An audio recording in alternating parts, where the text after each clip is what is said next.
muchos militares creen que por ser del tiempo se tiene que publicar lo que ellos quieren y publicar la versión oficial solamente.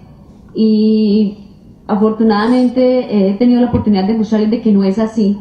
Yo este año publiqué un libro sobre el Plan Patriota y poder hacer el libro fue todo un reto porque los militares me impidieron el acceso a la zona de operaciones, no solamente a mí, a todos los periodistas, y yo entré disfrazada de campesina muchas veces. En 3 oportunidades me agarraron, me echaron mano, me llevaron casi detenida. Siempre los periodistas hemos estado acostumbrados a, en Colombia por lo menos, a estar en la mira de los intolerantes.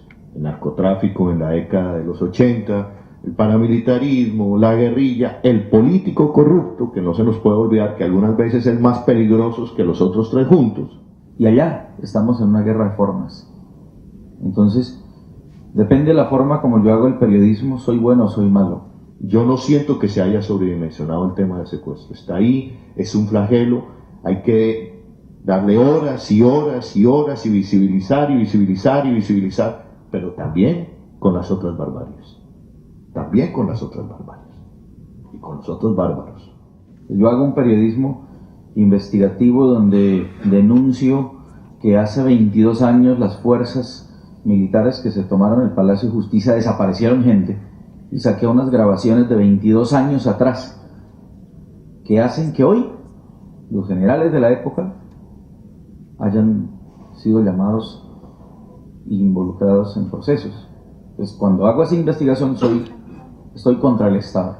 Y la libertad de prensa, sobre todo para las regiones, es bien complicada porque se maneja a otro nivel, porque hay plata de por medio, porque las autoridades civiles manejan la pauta publicitaria, porque los militares intimidan a la prensa regional porque no saben que no tienen el mismo poder.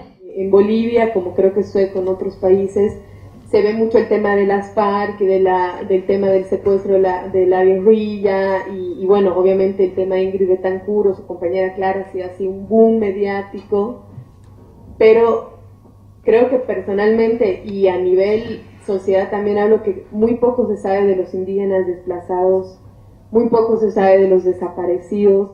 En este momento estamos empezando a hablar de las desapariciones forzadas, de las muertes extrajudiciales, porque el presidente salió y públicamente lo reconoció. Entonces ahora sí hay, no sé, 300, 700, los casos que en ese momento tiene la fiscalía. Pero ¿qué ha pasado de aquí hacia atrás? ¿Dónde están los desaparecidos de los 90? ¿Dónde están las muertes extrajudiciales de los 80? ¿Dónde están las fosas comunes de los 70? ¿Esos no cuentan? O sea, ¿esos no hacen parte de la historia?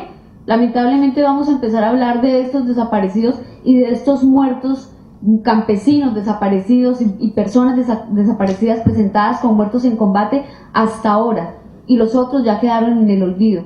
El diario El País de España le dedicó 2 páginas a la marcha del 4 de febrero. Está bien, listo, estoy de acuerdo con ello, el secuestro, flagelo, en fin, bárbaro.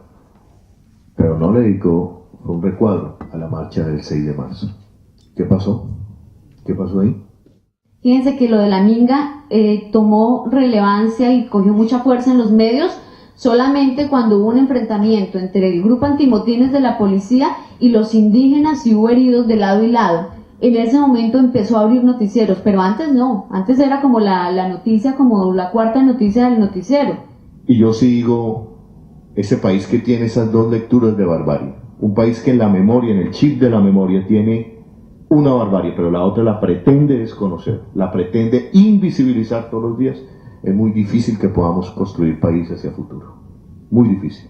Yo vengo de cubrir la guerra en Chechenia, en Bosnia, allá unos hablan ruso, los otros árabe, en Medio Oriente unos hebreo y los otros árabe, creen en Alá y los otros en Cristo, en Abraham. Pero en Colombia creemos en lo mismo, tenemos la misma bandera, pisamos el mismo suelo y lo peor es que tenemos la misma sangre. El año pasado tuve el respaldo para publicar toda la infiltración de la mafia al ejército, y al señor Santos y al ejército pues no le gustó ni 5.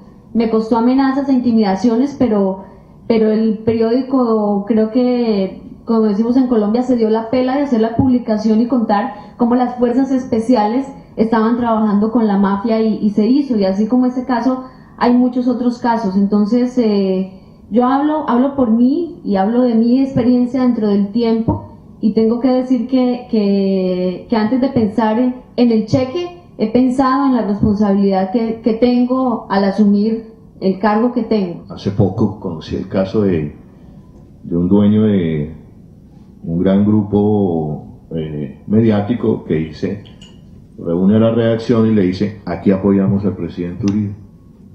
No les tuvo que decir más. Ya el periodista sabe, bueno, notificados. En el año 2004, el 75% de las amenazas contra defensores de derechos humanos y periodistas en Colombia fueron amenazas contra sus hijos, sus esposas o sus familias.